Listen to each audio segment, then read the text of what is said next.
Bueno, que Dios os bendiga a todos, preciosa iglesia. La verdad que es una bendición esta tarde tan maravillosa en la que estamos compartiendo. ¡Qué bien! Bueno, me decían que entrara directamente, pero sí que me gustaría que me confirmaran si por lo menos se oye bien, ¿vale?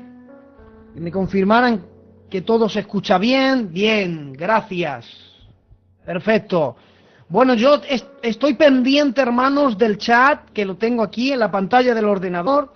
Si alguien deja de oír, lo escribe ahí, hermanos, y rápidamente lo arreglamos, ¿de acuerdo? Michel, Dios te bendiga, Dios bendiga mucho a tu compañera. Que Dios les bendiga a todos. Es un placer, es un honor que a la distancia Dios nos pueda unir. Como decía el apóstol Pablo, ausentes del cuerpo, pero presentes en el espíritu. Y para mí es un gozo que me hayan invitado para esta tarde compartir la palabra y disfrutar. Y lo que tenemos al alcance de la mano, ponerlo al servicio del Señor. Porque verán, hay un dato interesante. Cuando Dios llama a Moisés, y Moisés dice: pero todo lo que voy a hacer, Señor, tú me has enviado a una misión muy especial. Pero Señor, ¿yo cómo lo voy a hacer? Yo no me puedo presentar allí sin más. Y bien, yo le dije a Faraón: deja salir a mi pueblo, pero Señor, ¿cómo voy a hacerlo? O sea, no me veo capacitado, Señor.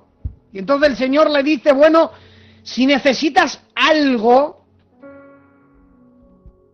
que lleves en tu mano, lo cual yo use para hacer milagros, le pregunta a Dios: Moisés, ¿qué tienes en tu mano? ¿Qué tienes en tu mano? Y él dice: Señor, yo tengo una vara. Y lo que tenía al alcance de su mano, usó Dios para traer liberación a un pueblo esclavo. Quizás en este tiempo donde nos han cerrado las iglesias a causa de todo lo que está ocurriendo, y queremos llegar a lugares y queremos ver la mano de Dios en diferentes sitios, pero nos preguntamos: Señor, ¿y cómo vamos a hacer? Señor, ¿qué vas a usar para traer liberación? Y entonces Dios nos pregunta: ¿qué tienes en tu mano? Y yo te pregunto, hermanos, ¿qué tenemos nosotros al alcance de mano en la casa que Dios pueda usar para traer liberación a otros? Hoy tenemos el internet y ahora tenemos el sello que pueden llegar hasta los hogares. Y ahora mismo hay 69 terminales conectados. Puede que haya gente que no lo esté escuchando él solo, sino que lo escuchen en sus casas. Y es que lo que tenemos ahora al alcance de la mano es esto, hermanos. Y Dios dice: pues eso que tienes al alcance de tu mano es lo que yo voy a usar para traer liberación y bendición. Porque Dios es así, hermanos. Porque habiendo Dios hablado muchas veces y de muchas maneras, Dios nunca dejará de sorprendernos. Y Dios siempre mostrará su multiforme gracia. Y yo doy gloria a Dios y alabo a Dios, porque aún a la distancia, yo desde Alcalá de Henares, la zona de Madrid, y separándonos tantos kilómetros, pero Dios nos tiene unidos, hermanos. Parece que estamos junticos en una misma iglesia, celebrando un culto juntos. ¡Qué bien, hermanos! Yo no quisiera robar tiempo, quisiera ir directamente a la palabra, hermanos, ya que desde el principio del culto se ha ministrado de una manera majestuosa. El hermano ha preparado ese ambiente maravilloso, un matrimonio de Dios, adorando de esa manera tan genuina. Vamos a ir rápidamente a la palabra. Lo que Dios ha puesto en mi corazón es lo siguiente. Vamos a hablar, hermanos, quisiera romper un paradigma que hay, quizá una fantasía, quizá una leyenda urbana que hay alrededor de un texto que se encuentra en el libro de Apocalipsis. Un texto que yo muchas veces cuando lo he leído en algunas iglesias, y esto los predicadores me van a entender mejor, he leído el texto y he visto la reacción de la gente. Y quizás no la reacción de desprecio, pero sí un poco de temor o incluso un poco de miedo, o alguno, en la reacción de sus rostros, yo he podido interpretar, ya verás ahora, la paliza que nos van a dar. Porque es un texto que se ha creado una leyenda urbana alrededor de él, que es un texto de confrontación tal, que cuando se lee ese texto, si muchos pudieran levantar y salir de la iglesia lo harían, porque ya verán qué paliza nos van a dar hoy, una palabra de exhortación. Quizás se lee el texto y dice, hoy el predicador está de mal humor y lo quiere pagar con la iglesia. Pero yo quiero hablar de ese texto, y yo espero que nadie se desconecte, porque vamos a ir al corazón de ese versículo y a darle la interpretación que realmente merece, y romper ciertos paradigmas que hay de ese texto. Quiero que me acompañen al libro de Apocalipsis, y vamos a predicar de un versículo en concreto, aunque vamos a leer ciertos versículos, pero el tema central va a ser una sola palabra. Capítulo 3 del libro de Apocalipsis, versículo 16, dice así la palabra del Señor. Capítulo 3, verso 16 de Apocalipsis. Miren, el libro de Apocalipsis lo escribió Juan el apóstol, el mismo que escribió el Evangelio según Juan. Si yo dijera, cítenme de memoria sin leer la Biblia, cítenme Juan 3:16, seguramente el 99% sabría que Juan 3:16 dice, de tal manera amó Dios al mundo que dio a su Hijo unigénito. Porque es algo que se memoriza rápido, porque es un versículo donde muestra el amor de Dios de una manera increíble.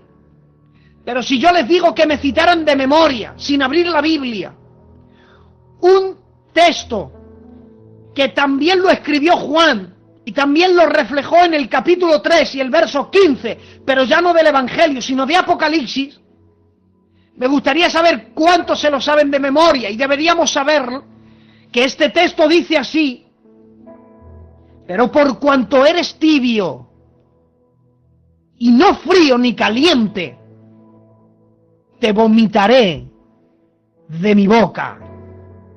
Alabado sea el nombre del Señor. Verán, antes de desarrollar este versículo, para dar una interpretación a nivel hermenéutica de este versículo, necesito que me acompañen en una breve introducción.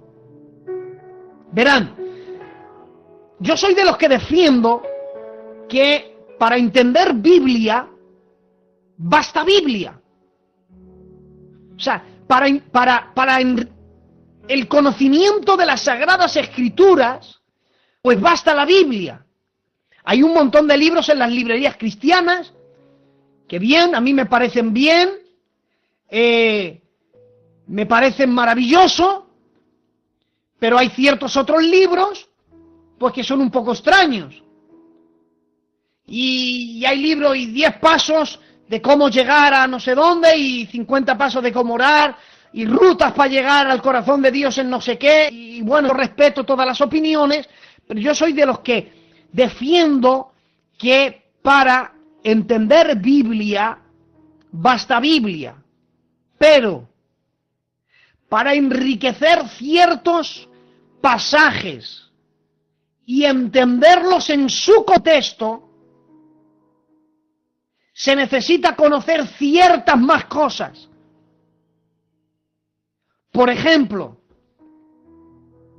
Cuando nosotros estudiamos el libro de Apocalipsis, concretamente capítulo 2 y capítulo 3, que son 2 capítulos donde registra mensaje a las 7 iglesias. Cuando nosotros nos quedamos simplemente ahí, creemos que existen 7 iglesias en el Asia, o en el Asia Menor en este caso. Pero necesitamos ir a los libros de historia, ir a la geografía, tomar mapas y darnos cuenta que en el Asia Menor no solamente había 7 iglesias, había más de 7 iglesias. De hecho, la iglesia de Colosas estaba a 10 kilómetros de la Odisea. Entonces, en el Asia Menor había más de 7 iglesias. Lo que ocurre es que Dios escoge a 7 iglesias que están repartidas en esa región. Les envía Dios un mensaje a cada una de ellas. Y encerrado en el mensaje que Dios envía a cada una de ellas, confortan un mensaje único que va a servir para la iglesia a nivel universal a través de los tiempos, donde Dios les muestra los problemas que la iglesia va a sufrir, pero junto con ello todas las salidas. Y eso únicamente lo puede hacer Dios.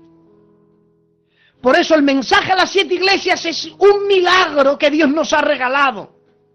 El único que predicador sobre la tierra que podría hacer eso es que no hay. El único que puede hacer lo que Dios hizo en el mensaje de las 7 iglesias es Él, nadie más.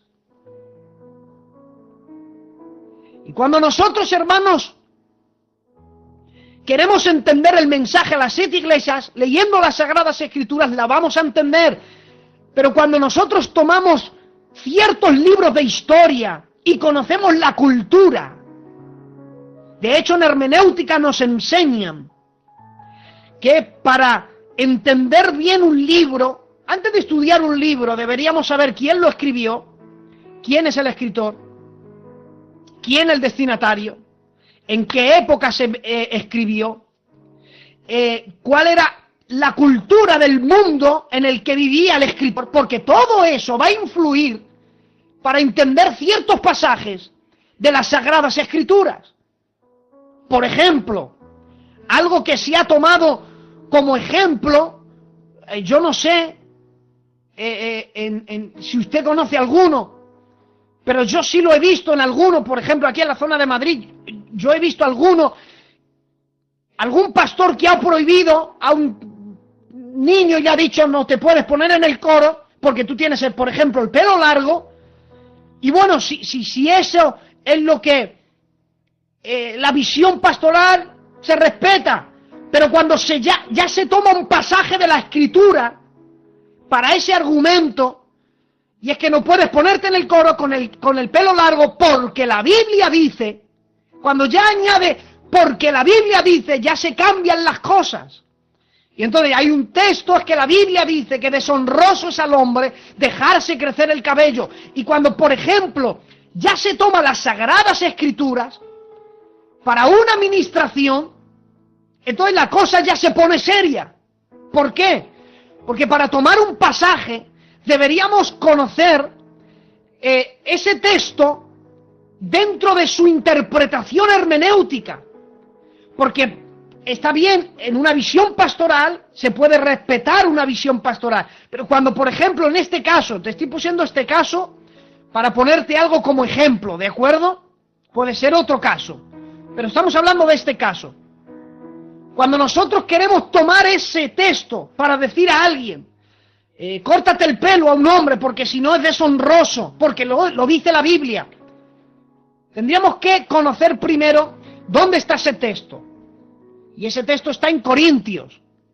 Muy bien, ¿quién escribió Corintios? Corintios es una carta que la escribió Pablo, que era judío, y se la escribió ¿a quién? Se la escribió a cristianos de un mundo helénico, que habían sido convertidos al cristianismo, pero venían de una cultura helénica, griega. Resulta que en el mundo griego, sobre todo en la cultura helénica, que era la influencia de la iglesia, o por lo menos de los habitantes de Corinto, resulta que el que se dejaba crecer el cabello según la cultura de aquel entonces, en medio de esa sociedad, dejarse crecer el cabello era como ir con una bandera de un movimiento como la que estamos viendo en las televisiones.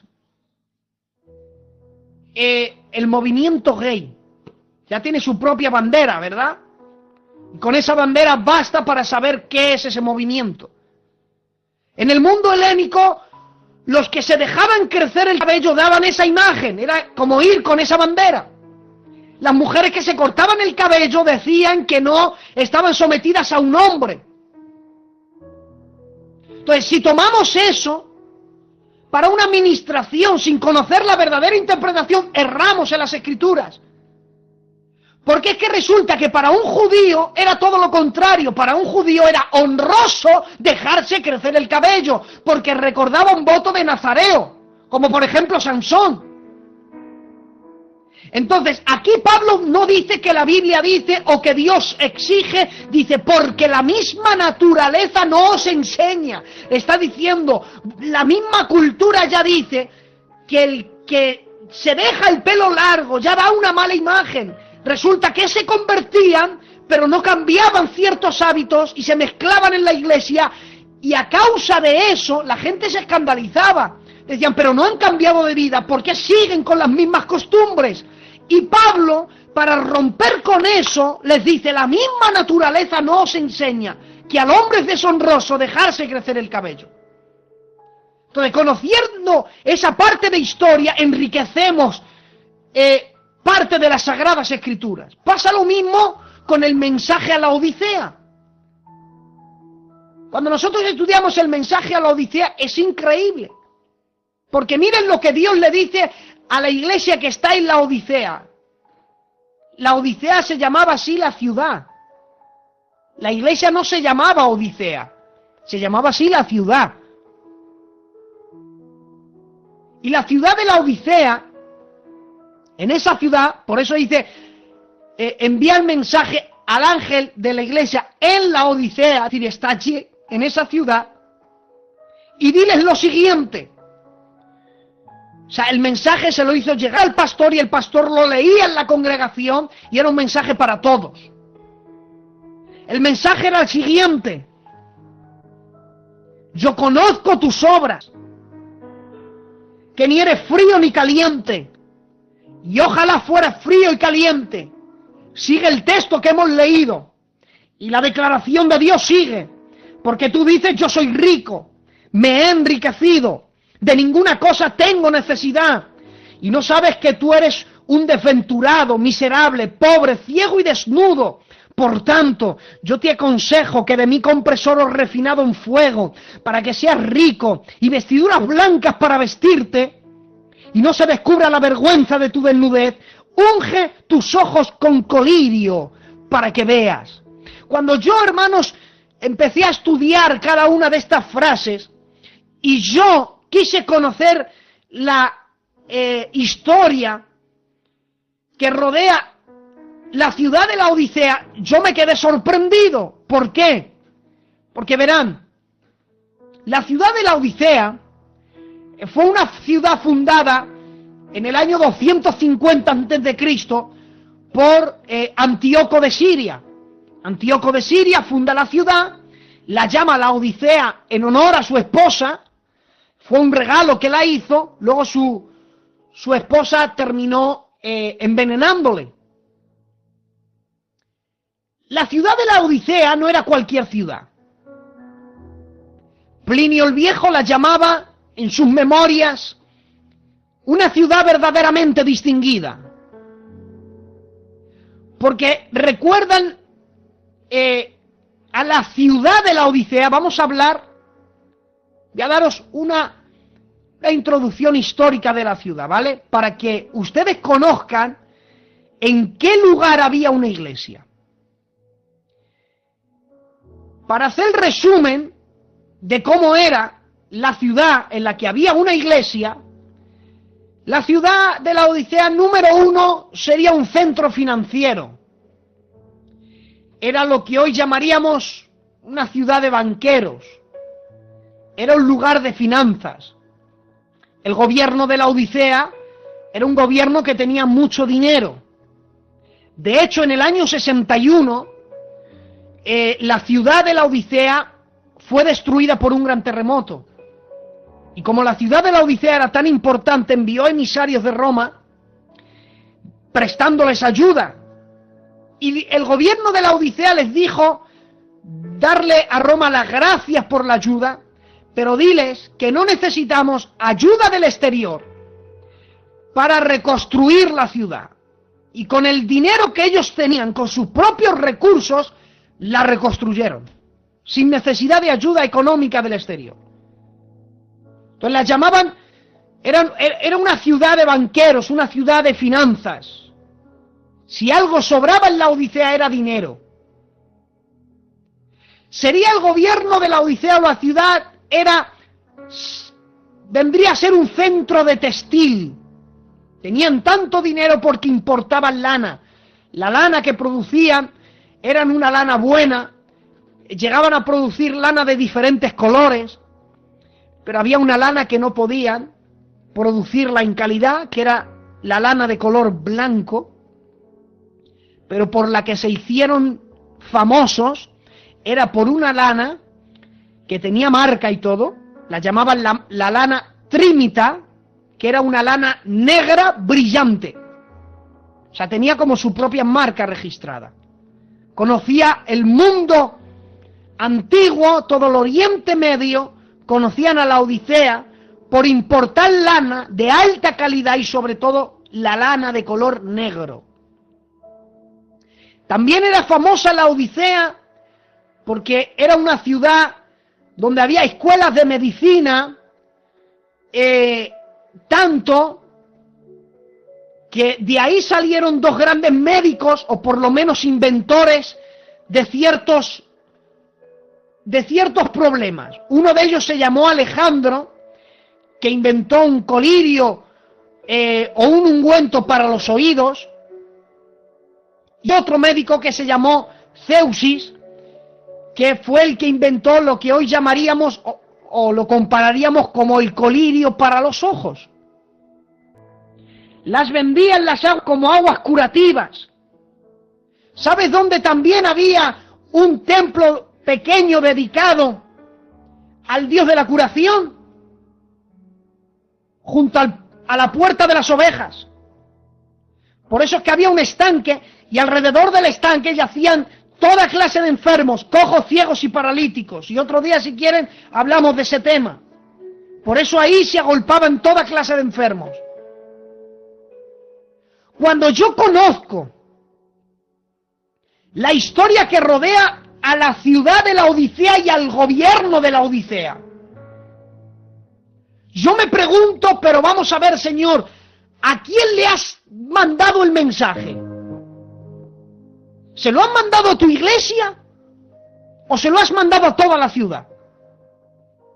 Porque cuando yo conozco estos datos, que eran ricos, que era una ciudad millonaria, que producían lana, eran famosos por su vestido, que habían inventado el colirio para los ojos, que eran bellos, la ciudad llena de templos, eran hermosos.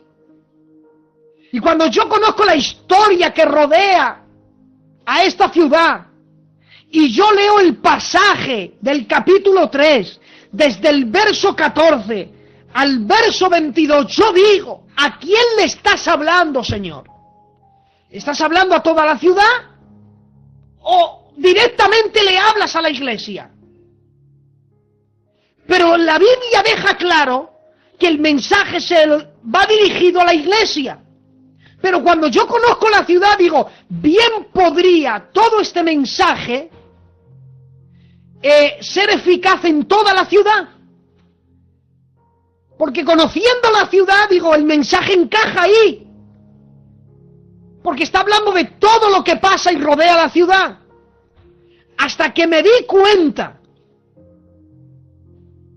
de que el mensaje no se lo dice a la ciudad. Escribe al ángel de la iglesia en la Odisea. Este mensaje es para la iglesia que está allí. Pero cuando yo examino cada una de las palabras me doy cuenta que parece ser que se lo dice a todo el mundo, pero no es así.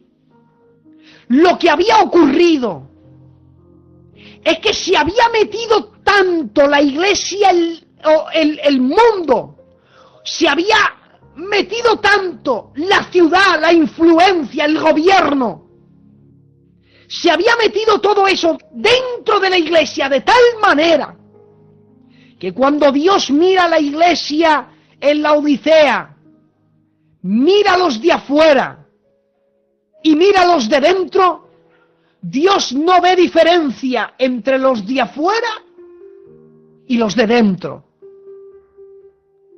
Cuando Dios mira a la iglesia suya en la Odisea, donde la iglesia debería ser la luz en medio de las tinieblas, resulta que las tinieblas se estaban introduciendo dentro de la iglesia.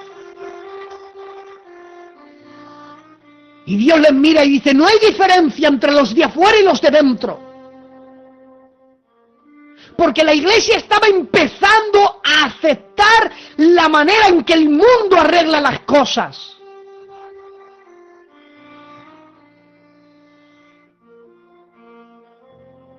Y resulta que la iglesia había entrado en decadencia. Pero en una decadencia muy fuerte. Y eso que en la Odisea la habían pastoreado varios pastores. De hecho, el apóstol Pablo les llegó a enviar una carta, y eso es bíblico, en Colosas. Al final de la carta de Colosenses dice, cuando esta carta sea leída entre vosotras, enviársela a los hermanos en la Odisea, y la de la Odisea, es decir, la que yo escribí a la Odisea, que la lean entre vosotros. Es decir, Colosas y la iglesia de la Odisea intercambiaban cartas de Pablo, porque habían caído en el mismo error. En Gálatas 4:17 dice, decid a Arquipo, mira que cumplas el ministerio que recibiste en el Señor. Y se cree que fue Arquipo, pastor de la iglesia en la Odisea, que había descuidado el ministerio como pastor, porque había permitido que ciertas herejías entraran dentro, y la primera de ellas era aceptar la herejía de que Jesús no es Dios. Porque eso no es una manera de interpretar, no es una teoría. El confesar que Cristo no es Dios es una herejía. Mira, yo puedo entrar en debate de la iglesia pasa la gran tribulación o no, que yo soy de las que defiendo de que la iglesia no pasa la gran tribulación. De hecho, ahora estamos en pleno seminario, llevamos 10 semanas enseñando escatología en la iglesia de Alcañil todos los lunes. Ya vamos por las trompetas, hemos hablado de la quinta trompeta, tenemos todo un seminario que podemos demostrar bíblicamente y podemos entrar en cuestiones, podemos hablar de textos, pero el que a mí me digan que Cristo no es Dios, eso no es un... Bueno, es que la Biblia dice... No. Es que el que cree que Cristo no es Dios está viviendo una herejía.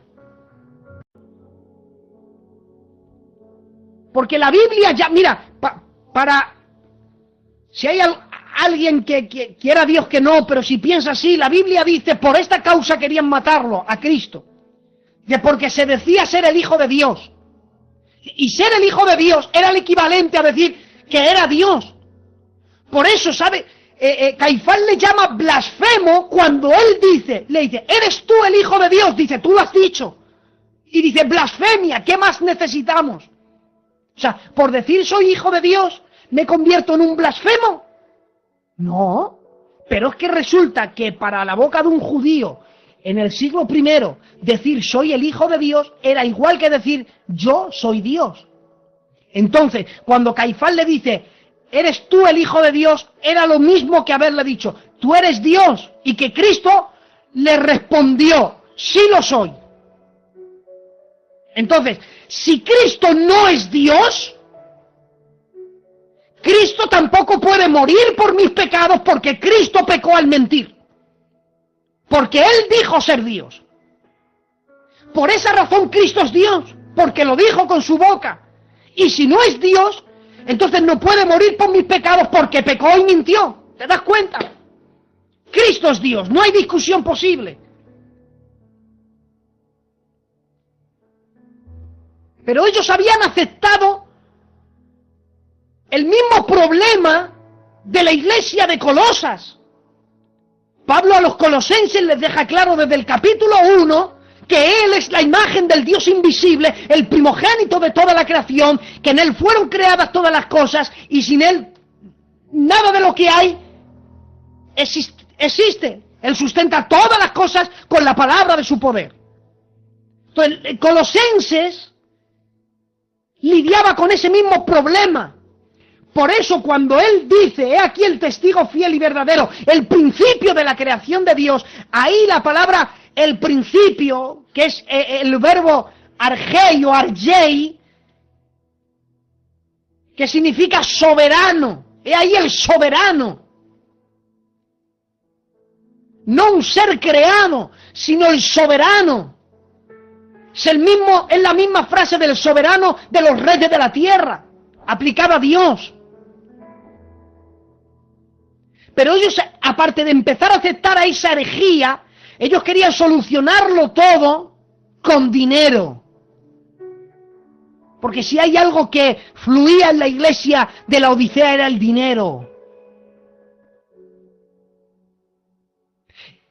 Por eso es que le dice, tú dices, yo soy rico, me he enriquecido y de ninguna cosa tengo necesidad.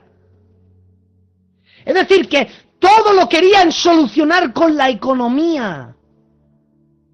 Pero mis amados, hay cosas que el dinero no soluciona. Hay cosas que el dinero no puede solucionar. Hay en hogares que el dinero no es suficiente para restaurarlo.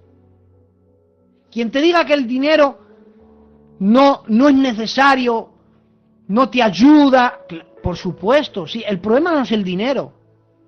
Nunca fue el problema, nunca fue el dinero. La Biblia dice, la raíz de todos los males es el amor al dinero. O sea, amar al dinero es otra cosa que tener dinero. Claro que se vive mejor con dinero.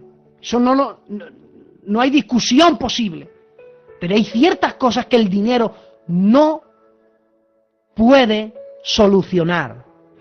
Hay matrimonios que no se arreglan con dinero. Hay hogares destruidos que no se arreglan con dinero. Hay sueños, el sueño no se compra con dinero. Porque hay quien, hermanos, tiene mucho. La Biblia dice, el que tiene mucho, poco duerme, porque la multitud de sus riquezas y la preocupación no le deja dormir. Y por eso dice Salomón, aquí he visto un mal debajo del sol. El hombre que trabaja para dárselo a otro. Y se preocupa para dárselo a otro. Pero aquí la iglesia de la Odisea todo quería solucionarlo con dinero. Y dice, tú dices que eres rico y que no tienes necesidad de nada. Y Dios le dice, pero yo estoy viendo que eres un desventurado, pobre, miserable, ciego y desnudo. Está diciendo, todo lo que quieres solucionar con tu economía y tus recursos, no puedes. Hay cosas que no se pueden comprar con dinero. Y una de ellas es la paz. Iglesia, la paz no se puede comprar con dinero. Con dinero puedes comprar días tranquilos. Te puedes pagar unas vacaciones. Pero la paz, esa paz que, como decía al principio del culto, la paz que sobrepasa todo entendimiento. Esa paz, no vayas a ningún supermercado, ni a ningún almacén, no vayas a ningún lado a comprarla, porque esa paz no se vende. Esa paz tampoco es transferible. Como la tengo yo, te la regalo a ti, no. Esa paz o se recibe de Dios o no se tiene. Mi paz, dice, la paz os dejo, mi paz os doy. O la recibimos de Él o no la tenemos. Y para que vean que el dinero no lo puede comprar todo, a la iglesia de Laodicea, que supuestamente todo lo solucionaban con dinero y no tenían necesidad de nada, le dice: de mí compra oro refinado para comprar vestiduras blancas para vestirte. A una ciudad que era rica por la ropa que había, le decía: compra de mí para poder comprar vestiduras. Y le dice vestiduras blancas. ¿Sabes por qué le dice vestiduras blancas para vestirte? Porque era la única lana que no producían. La lana blanca no la producían. Le estaba diciendo: lo que necesitáis no lo podéis comprar con dinero. Necesitáis lana blanca, no tenéis, no podéis producirla. Aunque tenéis dinero para ello, pero hay cosas que no podéis producir. Y lo que a vosotros os falta, lo tengo yo, lana blanca. Y mientras no vengáis a mí, a que yo os dé de mis recursos, estaréis desnudos. A una ciudad que es famoso por inventar un colirio para los ojos, y le dice: y unge tus ojos con colirio para que veas.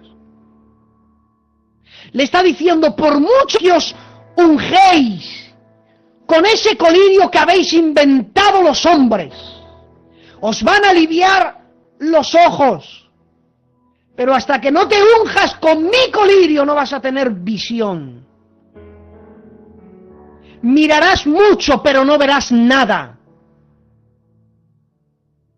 Y si hay algo que hoy necesitamos en la iglesia es visión. No solamente ver. Necesitamos que Dios nos unja con su colirio para que tengamos visión espiritual. Le voy a dar un dato. Nosotros vemos los sellos. Y vemos que, bueno, si hay 500 terminales, 1000 terminales, y es una maravilla. Y nosotros vemos ahora todo eso, pero necesitamos visión para entender que el sello puede ser lo mejor de lo peor, lo mejor de lo mejor, o lo peor de lo peor. Te lo dice alguien que lleva trabajando en sello más de 6 años. Yo ya antes de la pandemia ya trabajé en sello y daba seminarios por sello. Y el sello puede ser una bendición cuando nosotros controlamos las redes sociales y la ponemos al servicio de Dios. Puede ser lo mejor de lo mejor, pero cuando son las redes las que nos controlan a nosotros. Dice un proverbio: jugará el hombre con fuego sin que sus vestidos se quemen. Andará el hombre descalzo sobre brasas sin sufrir daño. En otras palabras, no juegues con fuego que terminas quemándote. Y el sello, cuando nosotros decimos: bueno, ¿qué está usando Dios? El sello, bien, pues cada vez que haya un culto, voy a hacer un culto como para el Señor. Y si reúno a mi familia, pues con respeto, y si me meto en mi cuarto y me pongo a cantar como para el Señor, hayan los conectados que haya. He oído por eso hay tantos errores en sello, hermanos. He oído de testimonios de gente que ha estado jugando a la consola y predicando. Eso se llama falta de respeto a Dios, falta de temor a Dios. Y bueno, como nadie me ve, y estoy escuchando y viendo la televisión, o estoy viendo el partido y me pongo ahí conectado simplemente para que vean que estoy conectado, pero yo ni quiero saber nada de culto ni nada, pero bueno, yo con que me vean ahí es suficiente. Pero no se trata de eso. Todo lo que hagas, hazlo como para el Señor y no como para los hombres. Y si no estás dispuesto a hacer las cosas para Dios con excelencia, mejor no haga nada. Pero cuando entendamos que la iglesia es mucho más que carteles, cuando entendamos que ser cristiano es mucho más que la fantasía que muchos han vendido.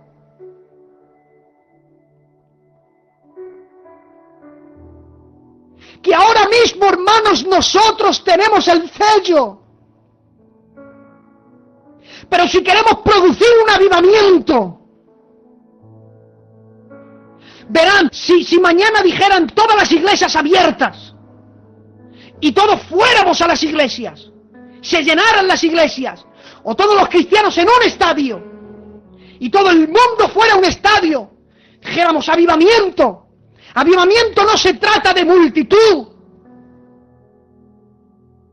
Avivamiento, hermanos, se trata cuando hay gente apasionada por Él, que le duele cuando peca, que aunque no me ve nadie, yo tengo temor, que yo no veo cosas ocultas, por temor no a que se enteren de mí y ya no me usen, o me quiten la cartilla, o ya no me manden alabanza, o no me manden a orar. No se trata de eso, se trata de la vida eterna. Yo no hago lo que hago porque los ojos del Eterno me miran, me están mirando, y temor a Dios significa saber que Dios te está mirando, y no por miedo a que me envíe al infierno, sino por agradecimiento eterno. Intentaré no ofenderte todos los días de mi vida. Eso se trata avivamiento, apasionarte por Dios. Tener pasión por Él. Y como decía Evan Robert, a mí dame un lugarcito donde poder orar. Y donde pueda ir corriendo a los pies de Dios. Y la iglesia hace 100 años sufrió también una pandemia. Y la iglesia Filadelfia bebe mucho de esa fuente que es el movimiento pentecostal. En la calle Azusa, cuando William Seymour, eso en pleno avivamiento aquel, también vivieron una pandemia mucho más grande que esta, conocida como la gripe española. Más de 50 millones de personas en el mundo murieron. Y ellos vivieron también una pandemia. Y no tenían sello ni tenían nada, pero tenían pasión por Dios.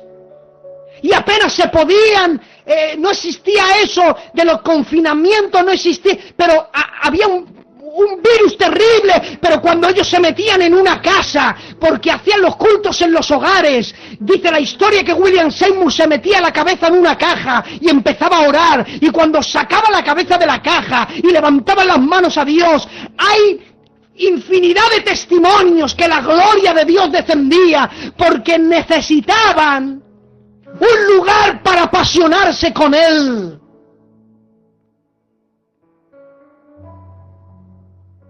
No hay iglesias.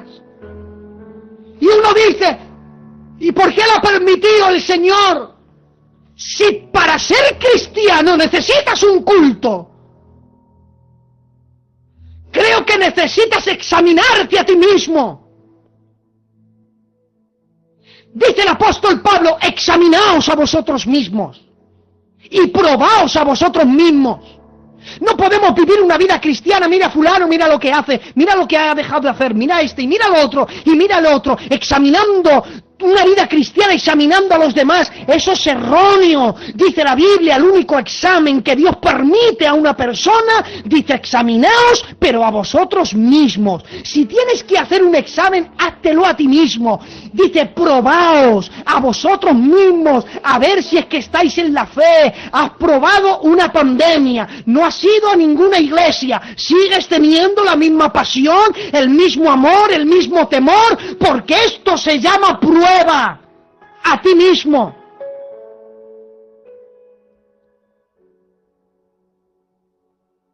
Bueno, como ya no hay cultos, a lo mejor viene el Señor, luego ya allí en la gran tribulación, pues hay muchos que piensan, y bueno, me dejo cortar la cabeza y voy al cielo. Yo te invito a que te pases por mi canal en YouTube, que escuches el estudio número 5, y vi las almas de los que habían sido muertos por causa de la palabra de Dios y el testimonio que tenían. Yo os invito a todos los que piensen así, mucho más, hermanos. Es mucho más que fantasía. Esto se trata de algo real, se trata de la vida eterna. Resulta que la iglesia en la Odisea se había mezclado tanto con el mundo que la iglesia no estaba perdida. Porque si examinamos el mensaje a las 7 iglesias, todavía Dios no había condenado a ninguna de ellas. Y la peor era esta, y todavía no estaba condenada. Porque no le dice, te he vomitado, tiempo pasado, te estoy vomitando, tiempo presente, y dice, te vomitaré. Es una advertencia. Tienes que cambiar de vida si no quieres que te ocurra lo que te va a ocurrir. Es una advertencia. Y ellos lo entendieron mejor porque ha habido un hermano que ahí ha puesto, hablando de las aguas termales, es que resulta que otra de las cosas que no tenía la Odisea era agua. Ellos no tenían agua. La tierra, no había pozos donde traer agua. Pero como eran tan ricas, traían de 9 kilómetros a la izquierda, bombeaban el agua fría de Colosas. Servía era el agua potable, servía para vivir, pero a 10 kilómetros a la derecha estaba Hierápolis y exportaban el agua por bioconductos, eran aguas termales calientes. Y vendían en las piscinas, dice Plinio el Joven, literalmente había enfermos de estómago, porque ingerían el agua y dicen que en las mismas piscinas vomitaban. ¿Por qué? Porque estamos hablando que eran 20 kilómetros uno a otro y por medio de los bioconductos que no eran como los de ahora, las aguas venían contaminadas. Les hacía daño y el mismo cuerpo no lo soportaba. Dice Dios, te vomitaré de mi boca. Con eso le está diciendo, vosotros mismos, cuando ingerís ese agua que os hace daño, no podéis vivir con ello en el cuerpo. Pues yo, a pesar del daño que me hacéis con vuestro comportamiento, todavía os sigo soportando. Me hacéis tanto daño que empezasteis los cultos estando yo en el medio. En el capítulo 1 de Apocalipsis, Cristo, he ahí el Hijo del Hombre, dice, en medio de los 7 candeleros de oro, que eran las 7 iglesias, incluida la Odisea, dice, yo estoy en medio. En el capítulo 3 ya no estaba en medio de la iglesia, dice, he aquí, yo estoy a la puerta y llamo. Estaba diciendo, empecé con los cultos en medio de vosotros, pero ya me habéis echado fuera, estoy a la puerta, y mientras celebráis vuestros cultos, yo estoy llamando, ¿me dejáis pasar? ¿Tenéis la amabilidad de dejarme pasar? Celebraban cultos, pero tenían a Dios en la puerta. Cuando perdemos el temor a Dios, celebraremos cultos, pero le echaremos de nuestras casas.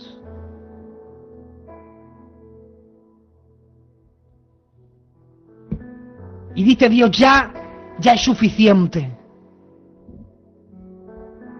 Ya es suficiente.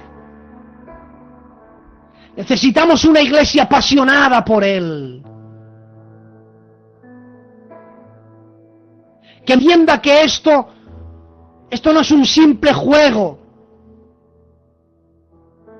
Que aunque hagamos los cultos por sello, no dejan de tener la importancia de lo que tienen. Estamos ministrando. Yo soy de los que conozco de testimonios por medio de todo esto.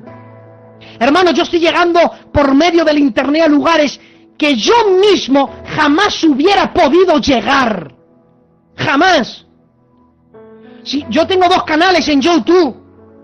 Me escriben de diferentes países. ¿Sabes quiénes son mi mayor audiencia? El otro día lo miré, que se puede mirar. Estados Unidos. Yo nunca he ido a Estados Unidos.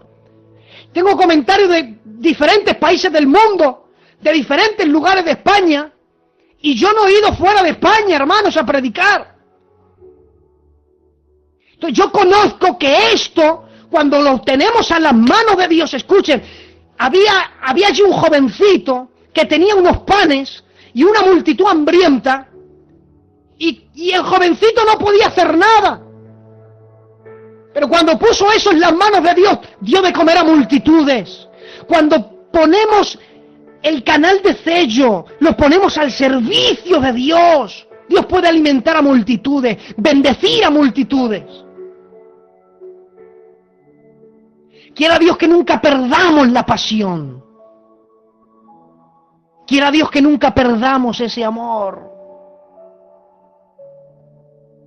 Padre, gracias en esta tarde por permitirme predicar tu palabra, Señor, y llegar a lugares que yo ni he estado. Haber estado en medio de tu iglesia, Señor. Yo desde Alcalá de Henares he disfrutado con ellos. Gracias porque nada podemos recibir si no lo recibimos de ti, Señor. Te pido que donde no he llegado yo con mi torpeza, Señor, tu palabra corra y sea glorificada y haga la obra para la cual la envía, Señor. Gracias, en el nombre de Jesús. Amén. Adelante, hermanos, adelante con la administración del culto.